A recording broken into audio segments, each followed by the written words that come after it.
Good evening, folks. Welcome to the live stream. I hope everyone is very well. Apologies for the noises at the beginning of the stream. I had a problem with my microphone. So I hope everyone is very well tonight. I just want to say a big hello to everyone who's on the stream. So we have Anonymous. Great to see you, Anonymous. Welcome. We have Temps. Great to see you. Scotty. Great to see you. Scotty McScotty. Very Scottish. We have Kenny. Great to see you once again, Kenny. Tiny Demolition Lover, great to see you on the stream. Katrina, great to see you. Hope you're well. We have Dano, great to have you on, Dano. Good evening to you too. Killer, great to have you on, moderating once again. Lennon, great to have you on. Hope you're well. We have Barry, great to see you, Barry. Let me see. We have Pete, great to see you, Pete. Kevin, great to have you on. Derek, great to see you. Borat, great to have Borat on. He's the greatest export from Kazakhstan for sure. We have David, great to see you, David. Alfie, Rob, great to see you. Akismad, great to have you on. We have Min in Malta, great to see you.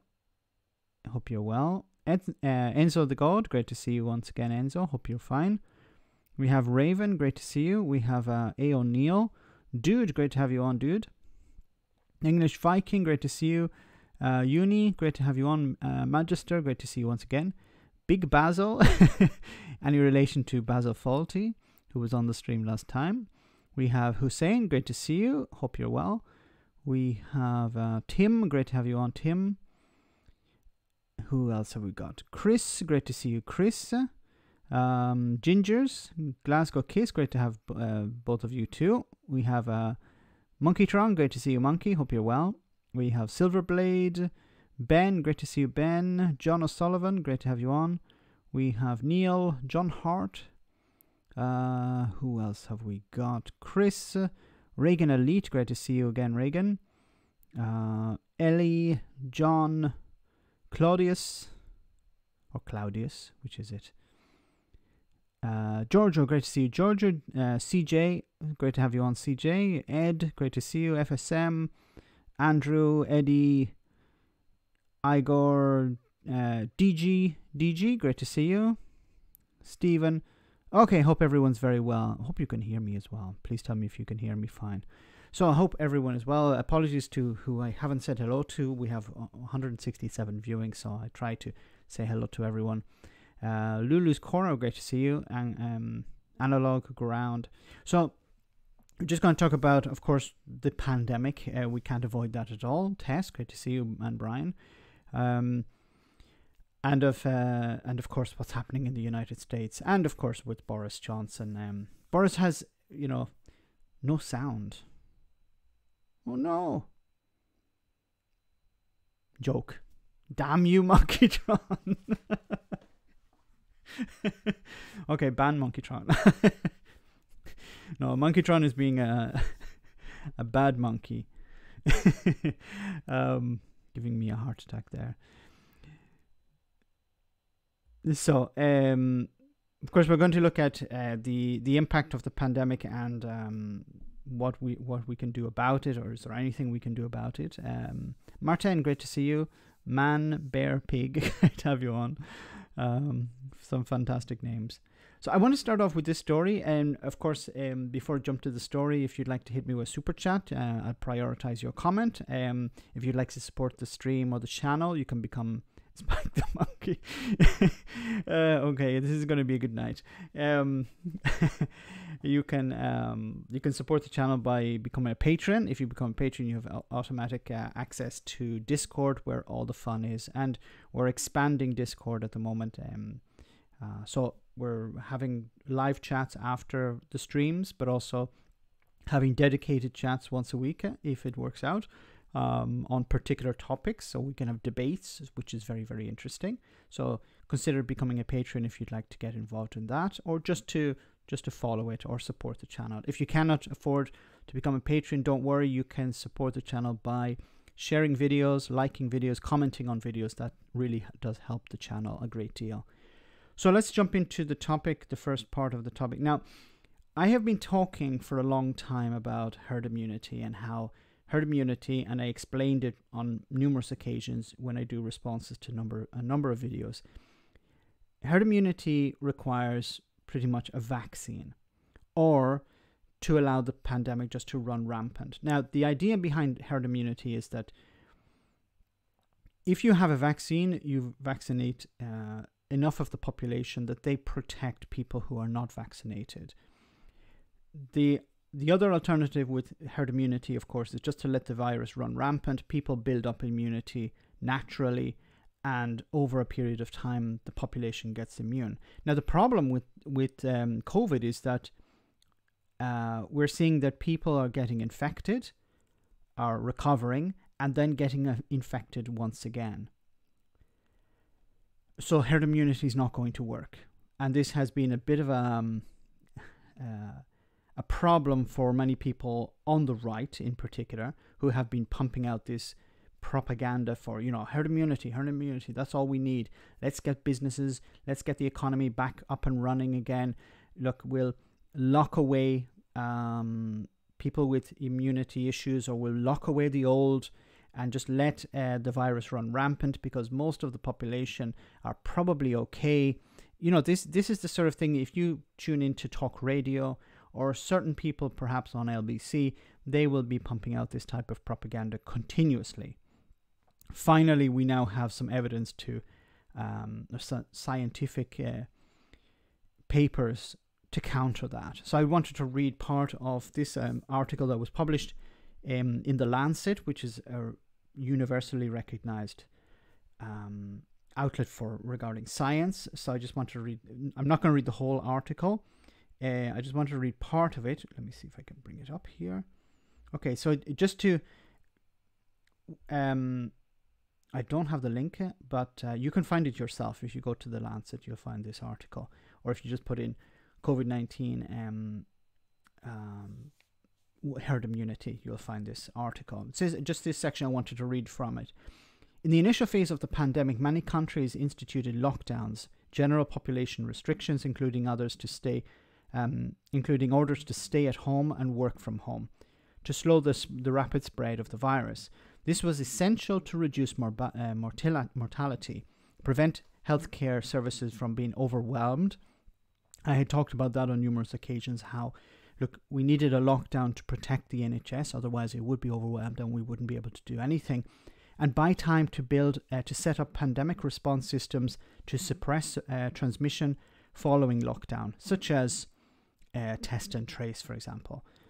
Although lockdowns have been disruptive, substantially affecting mental and physical health and harming the economy, those effects have often been worse in countries that were not able to use the time during and after the lockdown to establish effective pandemic control systems. In the absence of adequate provisions to manage the pandemic and its societal impacts, these countries have faced continuing restrictions. For example, the UK. Dakat, wow, thank you so much, Dakat, for this very kind donation. Wow, 50 pounds, that's very, very kind of you. Abortion disease may be linked to a fire, which, if new fuel is not consistently added, soon dies down. Herd immunity is developed, therefore, by retaining the immune cows, raising the calves, and avoiding the introduction of foreign cattle. Yes, so you have to limit, you have to impose some type of restriction, and then stop it from spreading. Thank you so much for that super chat. Is likened to a fire, which is if fuel is not consistent. Yeah, if we're continually adding more people into the cycle, we're going to end up with a bigger spread. Thank you so much for that.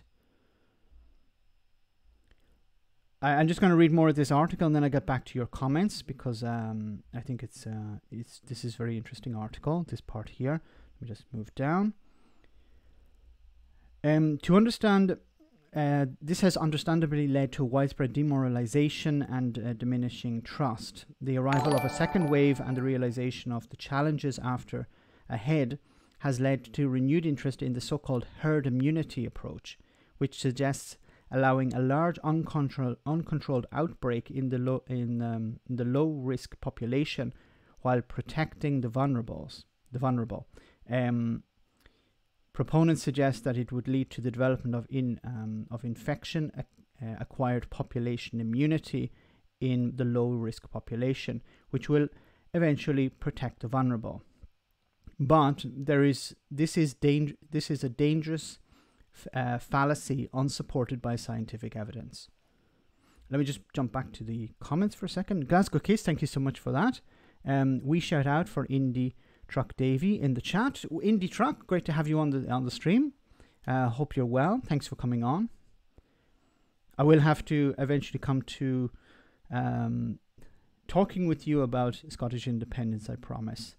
We could even set up a stream, I think, on some occasion. Thanks very much for that shout out, Glasgow. So just to read a little bit more from this. So any pandemic management strategy relying upon immunity from natural infections for COVID-19 is flawed. Uncontrolled transmission in younger people risks significant morbidity and mortality across the whole population. In addition to the human cost, this would impact the workforce as a whole and overwhelm the ability of the healthcare systems to provide acute and routine care. Furthermore, there is no evidence for lasting protection immunity to COVID following natural infection. And the epidemic transmission that would be the consequence of waning immunity would present a risk to vulnerable populations for the indefinite future. So this is it laid out, that herd immunity does not work because we don't have a vaccine, and we're seeing examples of how it's coming back. People who have recovered are getting reinfected. The amount of time also that the cells, I think it's the T cells, remain is not sufficiently long enough to allow people to just return to society once again. This is serious because we had hoped that by protecting the vulnerable, we could just allow it to maybe run its course, maybe have limited restrictions on people, but that's, once again, it's not enough.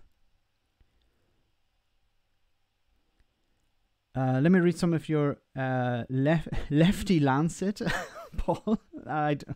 Okay. The Lancet has been around since the 1800s. It's been around since as long as Jacob Rees-Mogg has been around. So I wouldn't criticize the Lancet. If you want to write for the Lancet, you need to know your stuff. Constant inoculations would cause harm. Every vaccination risks a reaction. This risk is overlooked by as governments underwrite vaccine makers. Alas, and a bad vaccine pushed early would ruin confidence. That's a very important point, Silverblade. Yeah, we need to take it slowly. We need to understand what we're dealing with, just not to rush something out the door, because we don't know how it's going to interact with other vaccines that people are receiving. We don't know the long-term effects of these vaccines. This vaccine, that if we have one, and of course we're going to have to continually develop a vaccine, because we can't just have one vaccine and then that's it. We're seeing that there's a risk that there's a risk of mutation, so you're going to continually need new vaccines.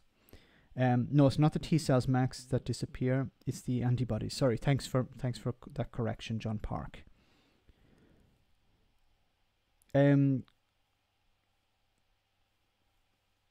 Let me see. Absolutely, rushed vaccine is absolutely medically stupid. We need to develop conservative immunity. Ben Browning, hi. Hi, Max, everyone. I was listening and didn't realize it was a live stream. How could you not realize this is a live stream? Joking. There's a lot of dubious straight-to-print science out there at the moment, not peer-reviewed. if the real infection doesn't provide long-term protection, I doubt it bodes well for a vaccination. Yeah, we're really into uncharted territory here. Hussein, later's times. Max, don't give the anti-vaxxers a platform. They're dangerous nutters. I don't think we have any anti-vaxxers on the stream. I hope not. We have too many conspiracy nutters already. Darren, great to see you on the stream. Hope you're well. Wow, we're up to 269. Guys, smash that like button. So I just wanted to read part of that article because I think it was very interesting. A lot of people on, for example, Talk Radio and other channels have been, going down this road of, look, just go with herd immunity and we'll be okay. Herd immunity is okay for certain conditions, for certain diseases, but for COVID, it doesn't seem to be the way to go. And this is according to the Lancet. Once again, I'm not quoting some guy from YouTube. I'm not quoting some blog. I'm quoting the Lancet. Okay, so more bad news. I just want to read part of this article here from The Guardian. Once again, it says here, global report, Merkel says Germany faces difficult months ahead in COVID fight. Now, Germany was one of the countries, I should say, that was doing really well. It had its cases very suppressed. It was having good results. And let me just read some of your comments before I go ahead. Phil had a great video on the Northern Research Group, Ginger Group. I actually did a video on them, well, loosely based on them, yes, today as well. So I hope you saw it. It actually came out before Phil's, so I wasn't copying Phil. Phil was copying me. No, no, it was an article about perhaps a rift within the Conservative Party. So,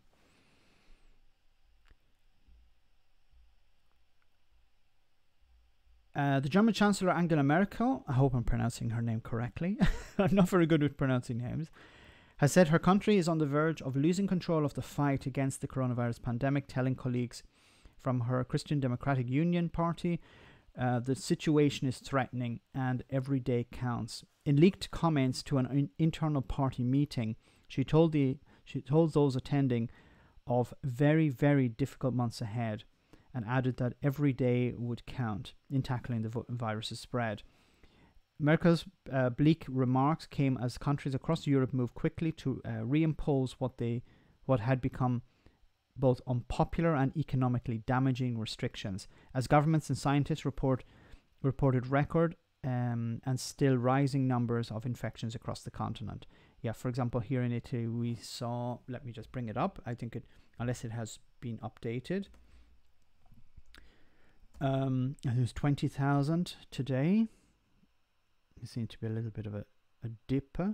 The 26th. Well, today this doesn't have the data for today. It's just for yesterday. But the 25th was 21,000. I think it's maybe up to 22,000 today.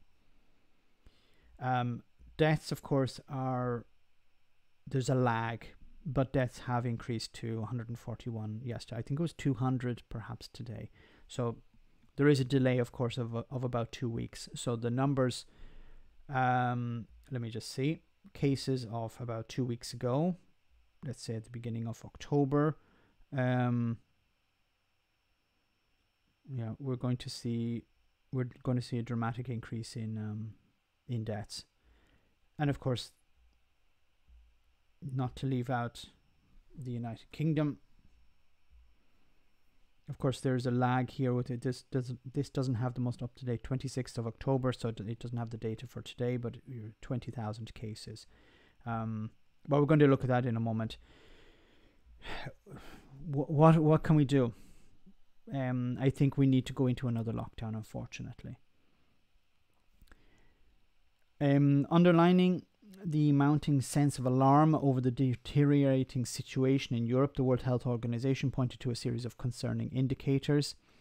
And these indicators are speaking at a briefing on Monday, Dr. Mike Ryan, the UN health body's top emergency expert, said a lack of contact tracing capacity in Europe, in tandem with the very high positive rates of those being tested, was driving the coronavirus further into the darkness.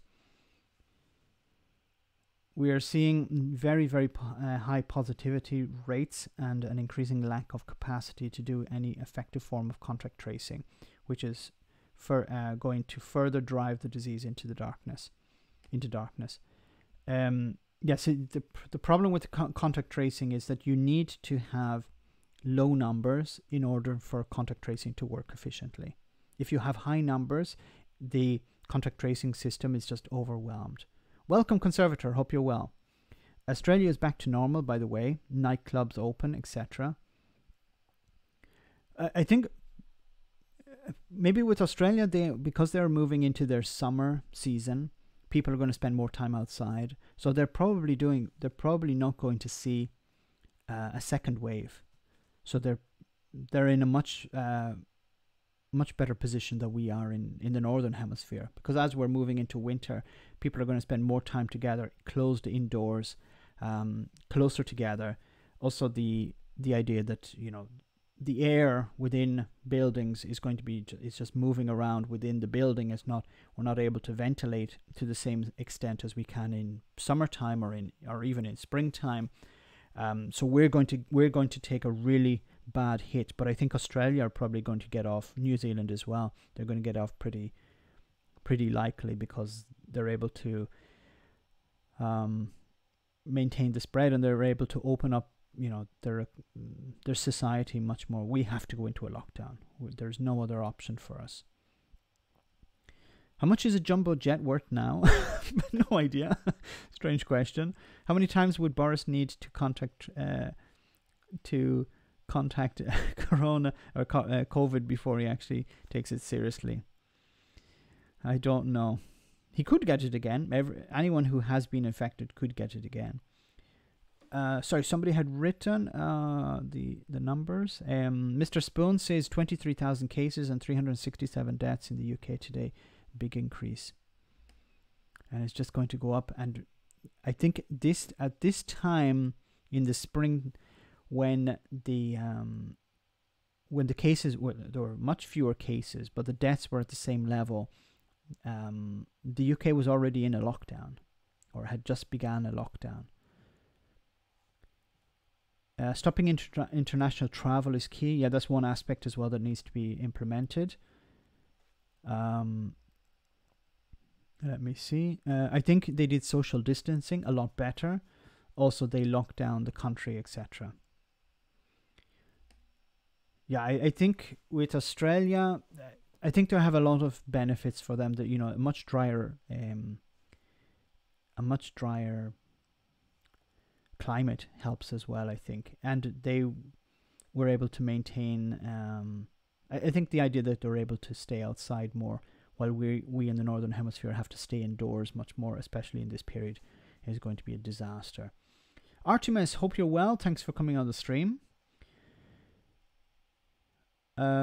Max, that's not a strange question. I heard the moon is COVID free. Max, can you confirm this? I can't confirm anything. It's COVID free maybe for now. Do you think Boris Johnson and his government is karma for the crimes of the British Empire? I think that's going. I'm not a big believer in karma.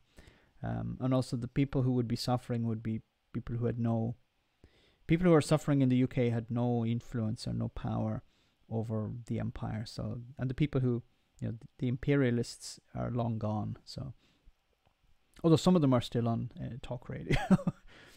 Full lockdown for 3 weeks will get infections down, so testing and tracing and contact tracing can work again. 3 weeks is doable. 3 months of half measures is much harder. Yeah, I think that this is the problem. That governments have been afraid to do a lockdown, so they said, okay, what can we do instead of a lockdown? And instead of a lockdown, what they're doing is they're imposing very half-arsed measures. And once again, we're seeing people not following the rules, because if the government are not serious, then the public won't be serious. People were much more serious at the beginning, back in spring, when there was not a complete lockdown everywhere, but there were much stricter lockdowns. And I think it worked out better. Max, I was perplexed by news on the BBC today about looters and rioters in Italy taking advantage of protests. I'm going to actually show you a video about that in a moment. Max, you're wrong. There was a few... Okay, that's gone. If you write in capital letters, it will the bot will delete your comment. So please don't write in capital letters. Victoria, Australia, like other places, had the worst cases with large multi-generational migrant families catching, then spreading to other nearby or related families. But Australia and New Zealand seem to be doing quite well at the moment. If you look up the USA figures, trend, USA is still in the first wave and going up. Yeah, thanks for that QA library. Yes, we can actually have a look at it now. I should have brought it up before. COVID cases. I'll just use the Italy one for now and then change.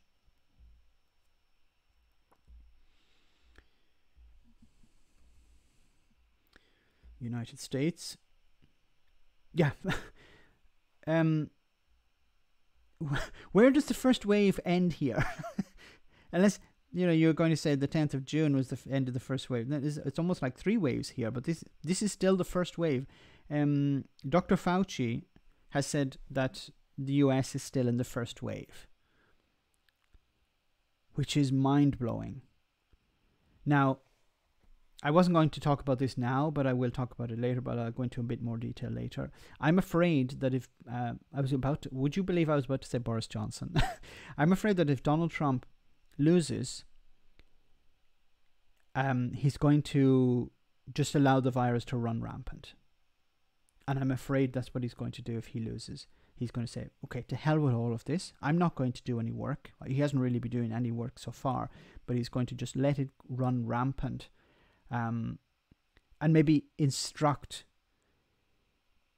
his administration just to scorch the earth, to let it run rampant, let it be a disaster for Joe Biden, if Joe Biden is going to take over in January. So for the rest of the year, he's just going to let the whole thing burn down, because he won't suffer any consequences for it. He doesn't care.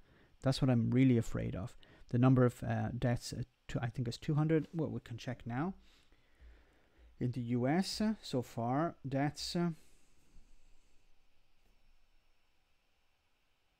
I just need to scroll down.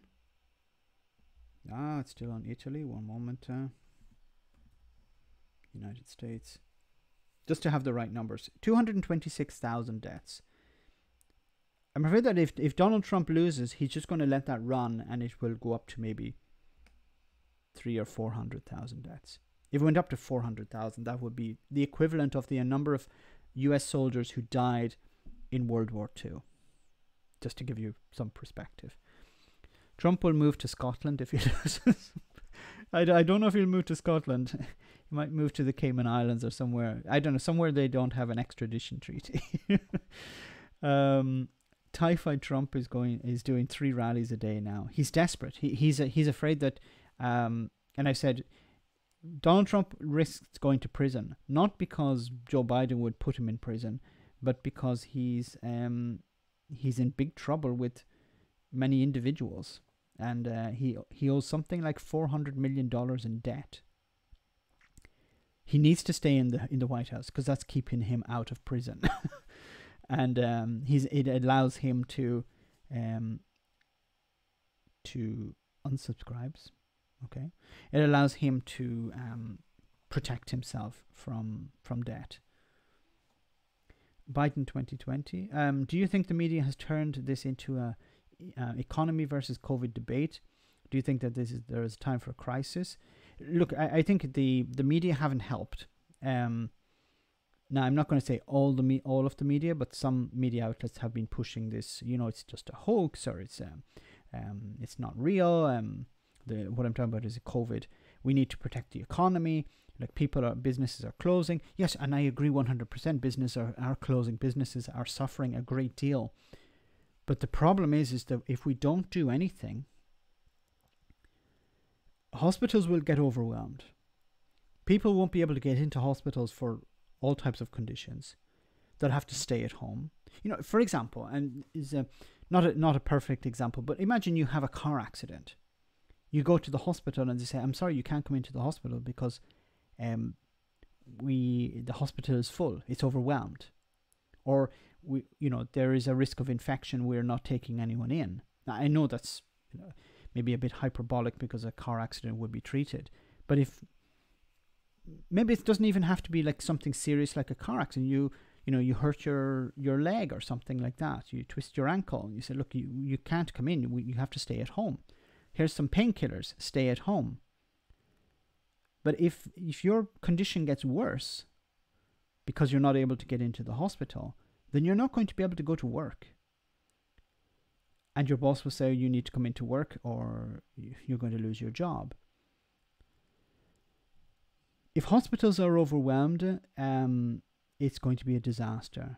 And then you'll have infected people who aren't able to get into hospital to get treatment. They'll have to stay at home, but then they can't stay at home because they'll have to work because the government haven't the money to protect them, to convince them to stay at home. So many people will be going into work infected, spreading it in their offices. Anyone who's in the office who isn't capable of recovering from the pandemic will go to hospital, and the hospitals will be full, and you're just going to see then they will come home and they will stay at home. They will spread it with people in their home. This is what will happen if we don't impose a lockdown. And unfortunately, the governments are afraid to impose a lockdown for two reasons. One is for economic reasons, because they don't have the money to do it, or they don't want to borrow that money to do it. And the other is political. They're afraid that there will be civil unrest, which I'll show you in a moment here in Italy. Overwhelmed hospitals would even kill people not having COVID. Yes, people with cancer need operations and so on. I agree, Aaron. This is a dramatic situation, and what we could have been on top of this, but instead what we did was we allowed, and also in not just the UK, but here in Italy, they didn't put in place the measures to deal with the pandemic after the first lockdown. And now we're paying the price for that. And here in Italy, they're trying to impose mini lockdowns. They're trying to impose restrictions. For example, bars and restaurants are closing at 6 o'clock, forcing people to stay at home, which is extremely damaging to the restaurant industry, because most of them operate in the evening. Some of them operate also during the day for lunch, but Italians eat at 7 to 8 o'clock, so they're not going to be going to the restaurants if they close at 6 o'clock. I really don't understand where the idea of 6 o'clock came from. Maybe it's related to people working. Okay, once you come home from work, you stay in your home. So a way of imposing a lockdown but not calling it a lockdown. Excuse me, I have a bit of a cough, but I promise you it's nothing. It's nothing more serious. But just in case, always make sure to put a mask over your microphone. Or I have one over my microphone. You have one over your speakers, just in case. So I just want to show you some of these protests. I uploaded a video about it today, but I just want to show you some of these protests that are taking place in Italy. A bit more footage on it. This is extremely concerning for a number of reasons. Let me just make sure you can see it on your screen. Yeah. This is extremely concerning for a number of reasons, because you have people who are not social distancing. We have people, you can see on the screen, there's a guy here on the right who's not wearing a mask, an older person here not wearing a mask. This guy has his mask on, but he has it under his chin. We have somebody too here wearing masks. So people are not respecting social distancing. They're not wearing their masks. But I understand that many businesses risk going to the wall. And if these businesses close, people will be laid off. People laid off, people will have no money. People will protest. People will get out on the streets. There will be civil unrest. Who is behind the protests, the Italy protests? Gomorrah. it depends on where on the cities. Now it's not very clear who's behind them, but I'm pretty sure COVID is. I'm pretty sure that there's a mix. Unfortunately, there's a mix of people who are genuinely concerned. There's a mix of people who are anti-vaxxers and anti-maskers. There's a mix including people who are facing, ruin. Their businesses are risking closing down, and there are, of course, the Antifa or the how can I say, not the Antifa, sorry, apologies, not Antifa, but the anarchists and the far right. There are, for example, there are ultras, which are extreme, like hooligans in the UK. Hooliganism has sort of been eradicated in the UK, as far as I know, but in Italy it's still quite strong. And these ultras, they basically go to football matches to fight, not to actually watch the football match. And they're very upset because football matches have been cancelled. So they are out in force as well. And they're saying to themselves, well, if I can't fight in the stadium, I'm going to fight on the street. And they're looking for people to fight. Of course, they'll fight with their enemies, the left-wingers. And you have this sort of chaos. And you have people mixed in who have, no political affiliations. Just before to that, I just respond to John. Thank you very much for that super chat, John. If Biden wins next Tuesday, will the recent advances in the global populist right be set back? Will it be affected by... and how will this affect the UK government? So I actually I don't think it really depends on Boris, on Biden. I think it's more that it's more with how governments actually deal with this pandemic. I saw this in Italy, that the government before the pandemic was not doing very well. In Italy, we have Matteo Salvini, who was doing better. He had some problems, but he was his support base was increasing. When the pandemic arrived, people rallied around the government. People understood that we need a strong government who cares about the people, who puts politics aside and tries to Versace hooligans. No, Gucci hooligans.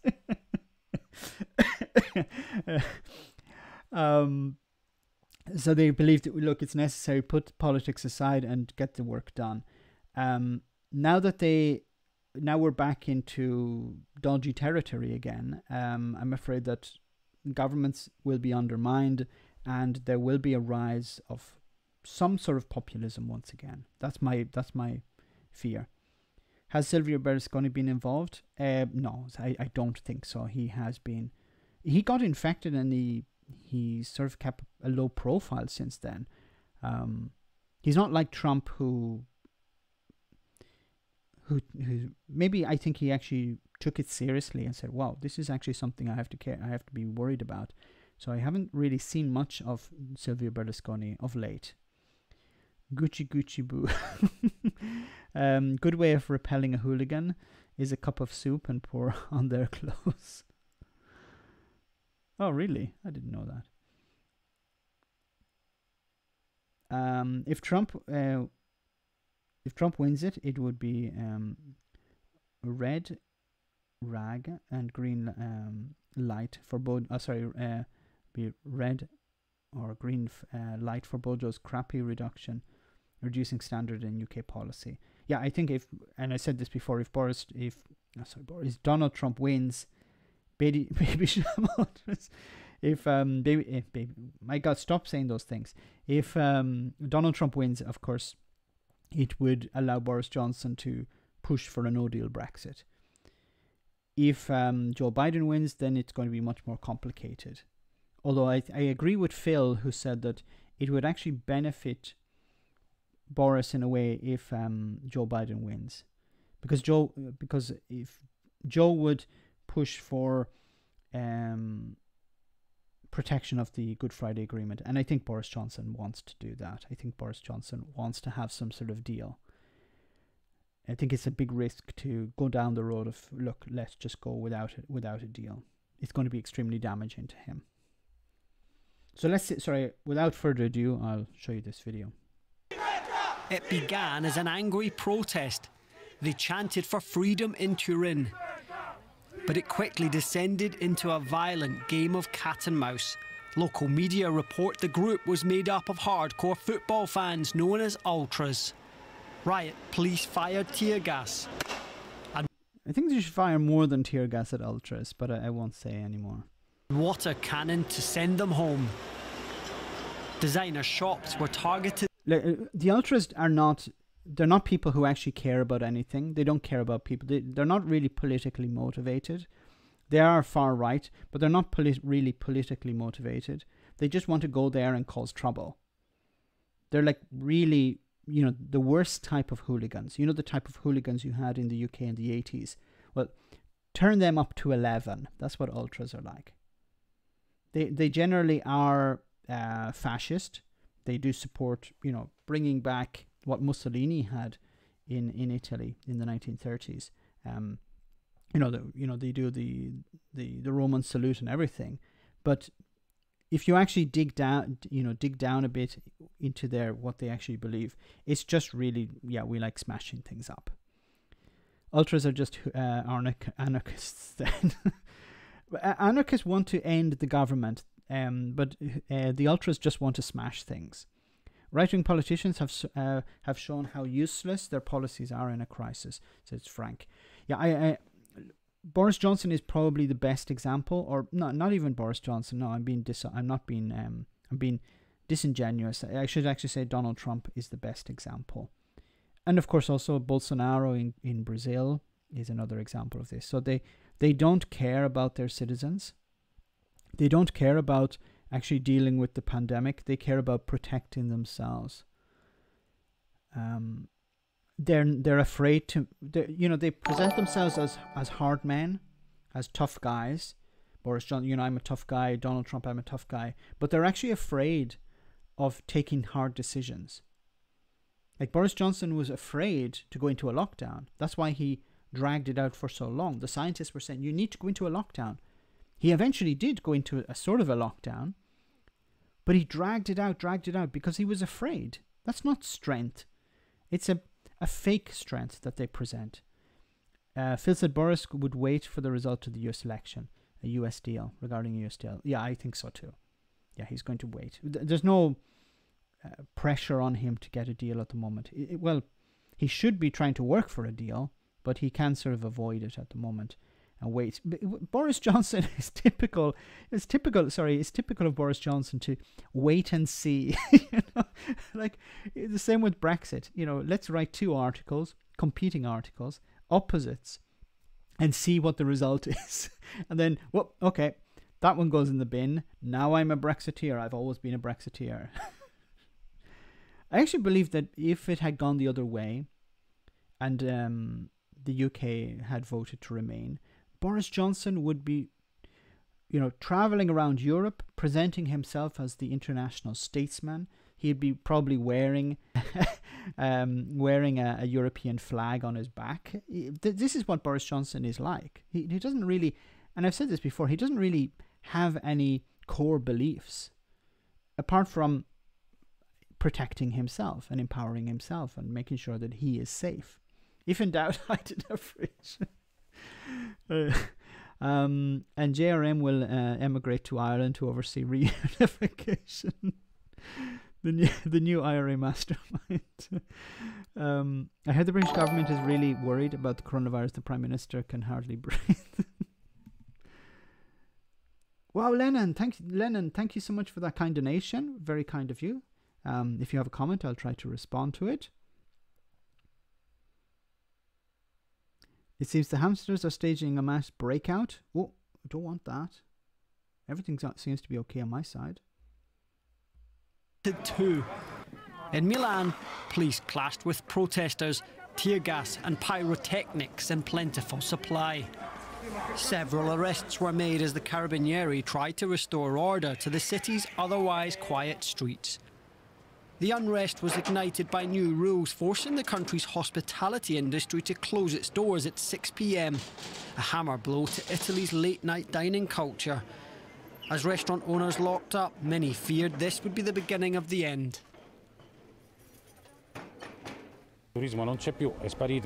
Tourists have disappeared, and lunchtime is empty as well, with 75% of the employees working from home. This is what I've been talking about before, is we need to move into a new world. This is, you know, he's just said here 75% of employees are working from home. If companies realize it's cheaper for me, buffered there for a second or two. Thanks, Killer. I don't know what happened. Seems to be okay on my side. We don't talk about Richard Gere yet. But businesses have realized that it's cheaper to keep people at home. So they're going to keep people at home, pandemic or no pandemic. The pandemic sort of broke the mold. We said, okay, broke the, not even the mold, broke the limits that, how can I say, broke the ice in a sense. I'm trying to think of the best analogy. It broke the ice and it allowed businesses to expect certain things from their employees. It was out of their hands. They said, look, you know, you need to work from home. I think this was something that many businesses wanted to do in the past, but there was a lot of resistance. You know, people wanted to go into the office, people want to socialize, and businesses wanted to push for people to work from home. Many people also wanted to work from home. How do hospitality staff work from home? David, they don't. This is the problem. In Venice, to give you an example, Venice has something like 2,000 restaurants. Venice has a population of, I can show you now, Venezia, as it's called in Italian. I just get the correct...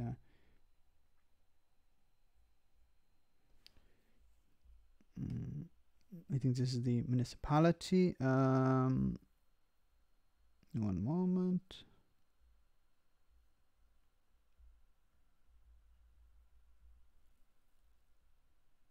Abitanti 250,000. But I think this is the area, not just the city itself. But it has 2,000 restaurants in one city for tourism. Now that's going to change. Venice is going to have to change.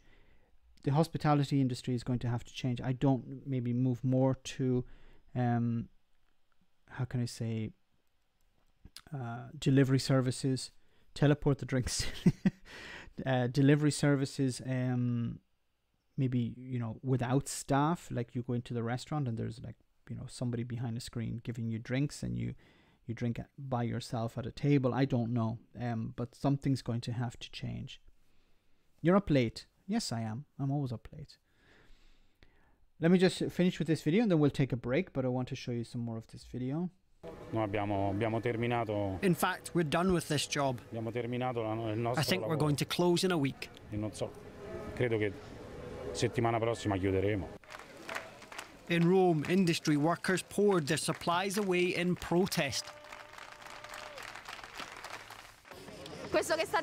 What you're seeing here is just a part of our supplies that we've had to throw away and sacrifice, although we've already paid for it. Instead of serving it to our customers or friends, we're forced to throw it on the ground, as we've already done in the past. The peaceful gathering in sharp contrast to scenes elsewhere. But as Italy tightens restrictions, the sense of anxiety here every bit as strong. Wow, we're now joined by Silvia. It's a desperate situation, and once again, it's businesses have to close. They're going to lay off their staff. The staff are going to stay at home. The staff are not going to spend money in the economy. That means the local economy is going to suffer. And once again, I'm sorry, but I'm going to have to respond with UBI. We need to impose a UBI. We need to introduce a UBI as soon as possible. Yesterday. Give people, borrow whatever is necessary to introduce a UBI. Pay for it with transaction taxes, for example. Every time somebody purchases something on Amazon, there's a tax to pay, a 1% tax or a 2% tax or something like that. You know, people are moving online to do all their purchasing.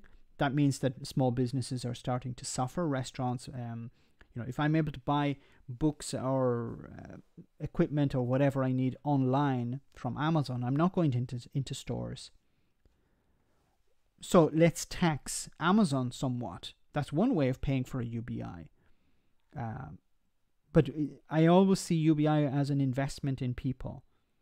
What is the UBI? Universal Basic Income. So we pay everyone, Claudius, we pay everyone €1,000 a month or £1,000 a month or whatever. And this is money that's invested in the economy. It's invested in people. They go out and spend that money. If they use it to buy stuff online, there's a transaction tax or something like that. That's one way of paying for it. But the alternative is people to stay at home with nothing. They don't spend money in the economy. Whatever money they do have, they spend it on buying bread or milk or the basic necessities. Imagine if everyone had €1,000 for, I'm not sure where you're living, Claudius, but if you live in the UK, £1,000 a month would go a long way. It would help you pay your rent, pay bills. Then you're allowed to live. You're able to spend that money on other things. Maybe go for a coffee in your local bar or whatever. You're able to maybe if you've been putting off fixing your car for a while, you could go and fix your car, change the tires, something like that. That would help the local economy. Local businesses could set up their own website. Like if you had £1,000 a month, you'd be able to. UBI never far away. If you had £1,000 a month, you could maybe say, look, I'm going to start my own business. But there's no risk, or there's very little risk involved, because if the business folds, you can go back to your £1,000 a month. That's many times, people are afraid to start a business because if the business fails, they're on the road. They have to sell their home, they have to sell their car because the business has gone kaput.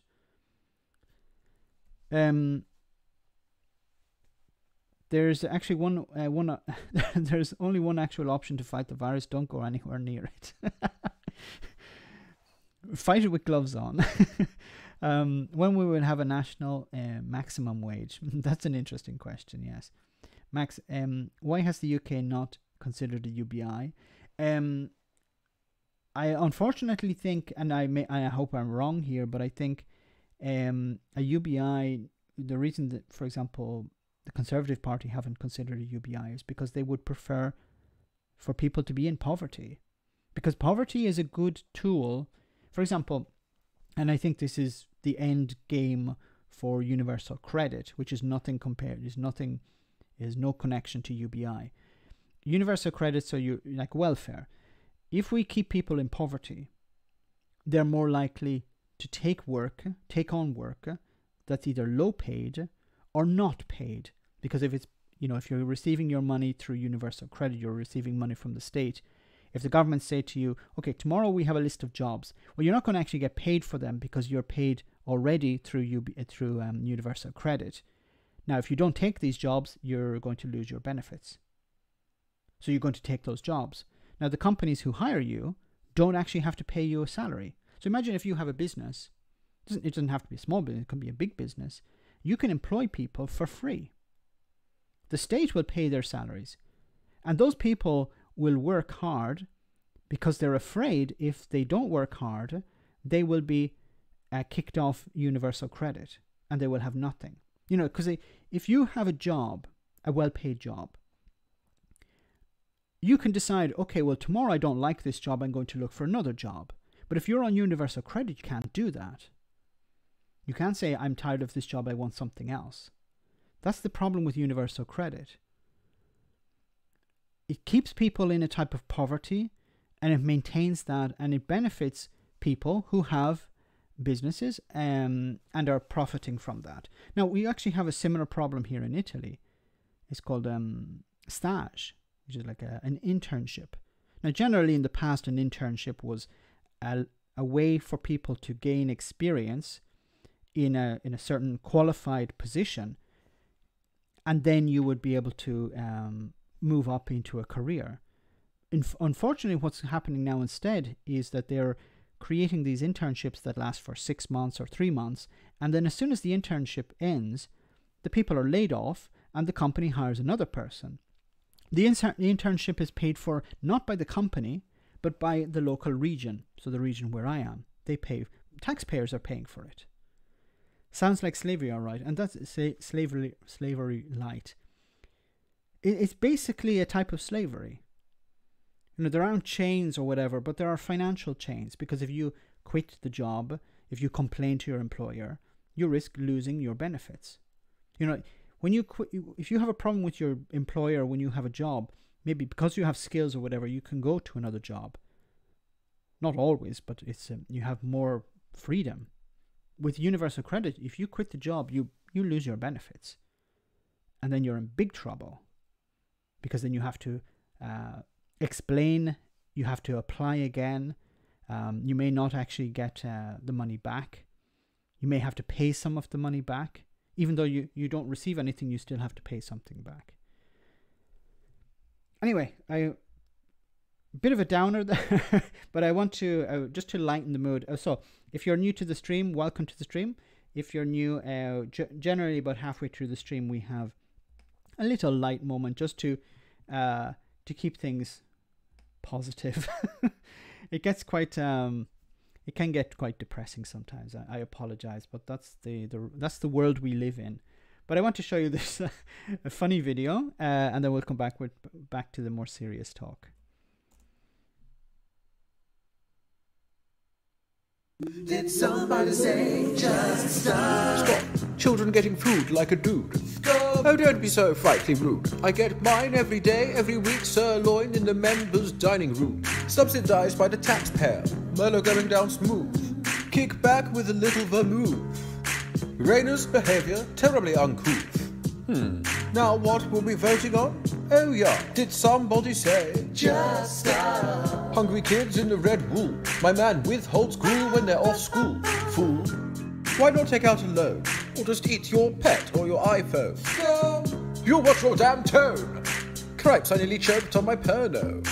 Even lying on the bench, I get my thirst quenched with something French. The J, the U, the S, the T, S-T-A-R-V-E. Somebody say just stop. Oh, my good friend from the 18th century, Jacob Rees-Mogg, the right honourable gentleman from the 18th century. Thanks, Max, for the uplifting mood. It's needed in these dark times. I try. Thanks to the moderators for sending these videos. So let's move on.